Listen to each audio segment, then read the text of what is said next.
Hello everyone and welcome to another episode of The Jamie Hughes Show. My name as always is Jamie Hughes and today I'm going to be giving you my review of The Post.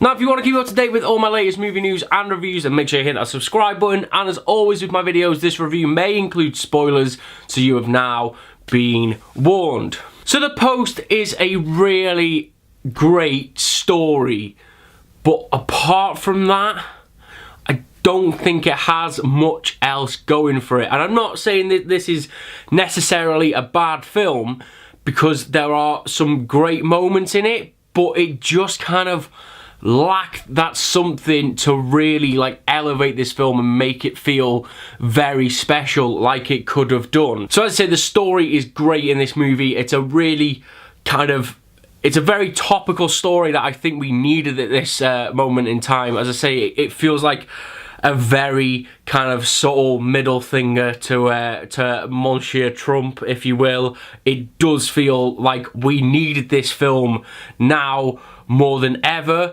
but it kind of lacked the drama that I felt it was going to have. Now, this movie does have really, really great performances, as you would expect from Tom Hanks and Meryl Streep, the leads in this film. There's also a really great performance, and again, it's not really a shock, from Bob Odenkirk. I thought for a supporting character, he kind of had the biggest role out of all of the other journalists, and I thought he nailed it. I thought he delivered really well. And one of my issues with this film is that it took a long time to get interesting, and I'm talking 45 minutes to an hour until I actually felt like there was something on the line for these journalists. The first half, the first hour essentially felt very, not pointless, but just felt very lackluster. It felt like we weren't building to anything. It felt like there wasn't enough of a story to get going. Then this film does hit a point where it's like, okay, we're in it now. We're going to slowly start building the suspense. And there are scenes where they really do build that kind of peril and that caution, and the suspense is built really, really well, but it doesn't seem to go anywhere. And again, that was my kind of inherent issue with this film, is that it did feel like it was just a story.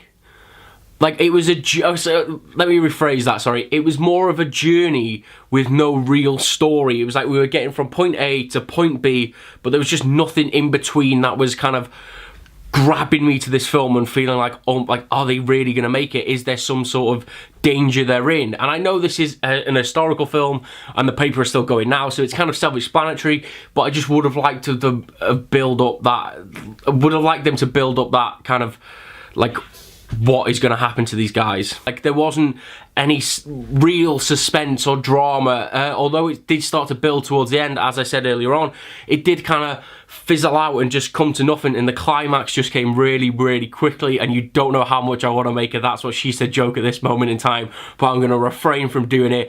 And I think the way you can fix this film is take out the first half an hour, have this movie start where Katharine Graham is having dinner with the guy from the New York Times, and then that's where you start the story. Instantly you're invested. You're like, well, why has this guy been indicted? Why is he not allowed to publish anymore? And then continue the story on from there, and take that half an hour you've cut from the beginning and stick it on at the end of the film where they enter the courtroom, because that was one of the things, and I was so gutted about this, is I thought, right, we're really getting to the meat of the film now. They're going to go into this courtroom and they're going to fight and they're going to pour out all the emotion, and this is going to be the scene and the kind of final act that I've been waiting for, and it all got just skimmed over. Literally, they just fade it into the next shot of them coming out of the courtroom. I was just so disappointed with that.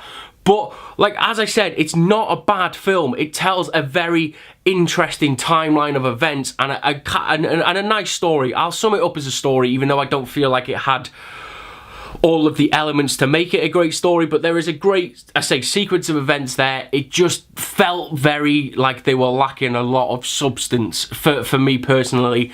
But it's not to say that you should not go and see The Post.